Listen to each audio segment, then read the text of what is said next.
Red book గురించి నేను చాలా క్లారిటీ ఇవ్వాలనుకుంటున్నాను ఈరోజు.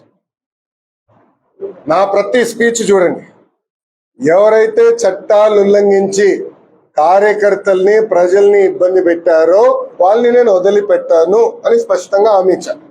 మళ్ళీ రిపీట్ చేస్తున్నా, చట్టాలు ఉల్లంఘించిన ఓకే. జోగి రమేష్ గారు అబ్బాయి ఏం చేశాడో ప్రజలు తెలుసుకోవాలి. అగ్రిగోల్డ్ భూమి పత్రాలు తీసుకుని ఫేక్ పత్రాలు సృష్టించి అతని పేరుపై ట్రాన్స్ఫర్ చేసుకుని అమ్మేశాడు. అగ్రిగోల్డ్ బాధితులు చాలా మంది ఇప్పటికీ ఇబ్బంది పడుతున్నారు.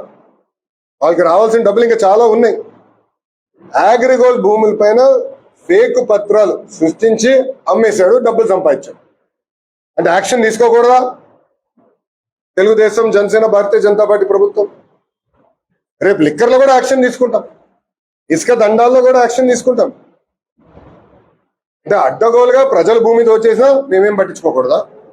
నేను ఆనాడు హామీ ఇచ్చా, ఊరూరు మాట్లాడా ఎర్ర బుక్ గురించి. ప్రజలకి నేను హామీ ఇచ్చా, ఎవరైతే చట్టాన్ని ఉల్లంఘించారో వాళ్ళని నేను వదిలిపెట్టే ప్రసక్తే ఉండదు అని నేను ఊరూరు మాట్లాడాను స్వామి. ఎర్ర బుక్ పట్టుకుని తిరిగా చూపించా ప్రజలకి. అందుకే ప్రజలు మాకు అంత అద్భుతమైన మ్యాండేట్ ఇచ్చాడు. దాని ఒక్కవల్లే కాదు, అందరం కలిసికట్టుగా పోరాడడం. దాంట్లో భాగంగా రెడ్ బుక్ ఒక మ్యాండేట్ మాకు. నేను ఊరూరు చూపించా రెడ్ బుక్. నేను ప్రతి పబ్లిక్ మీటింగ్ లో చూపించా. ప్రజల నిన్న ప్రతి నియోజకవర్గంలో మేము గెలిచాం. సో ప్రజలు మాకు అంత క్లియర్ మ్యాండేట్ ఇచ్చారు. సో ప్రజలు కూడా చాలా క్లియర్గా ఉన్నారు. ఎవరైతే తప్పు చేశారో వాళ్ళు వదిలిపెట్టొద్దని క్లియర్గా చెప్తున్నారు. అది అమలు చేస్తాం.